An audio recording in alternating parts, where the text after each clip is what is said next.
ரசம் வச்சுட்டேன். ரசத்துக்கு மிளகு, ஜீரகம், பெருஞ்சீரகம், பூண்டு, பச்சை கொத்தமல்லி, பச்சை மிளகா நான் அத்தனையும் வச்சு நசுக்கி இன்னும் 2 மணி நசுக்கி புளி தக்காளி போட்டு கரைச்சி அதில் எடுத்து கொட்டி கருவேப்பிலையை போட்டு ரசம் கழிக்க போகிறோம். இப்போ கடுகு போட்டுக்கிறோம். ரசத்தை வந்து அழிக்கிறதுக்கு கடுகு போட்டுக்கிறோம்.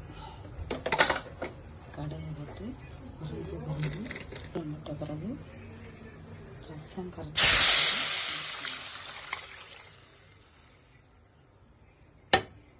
கொதிக்காமல் மேலே நுரகட்டி வந்தோன்னே இறக்கிடணும். கொஞ்சமாக தண்ணியை ஊற்றி பச்சை தண்ணி ஊற்றி இறக்கிடணும். ரசத்துக்கு மிளகு, ஜீரகம், பூண்டு, பெருஞ்சீரகம், பச்சை மிளகா எல்லாத்தையும் பச்சை கொத்தமல்லி ஊற்றி நல்லா நசுக்கி ரசத்துக்கு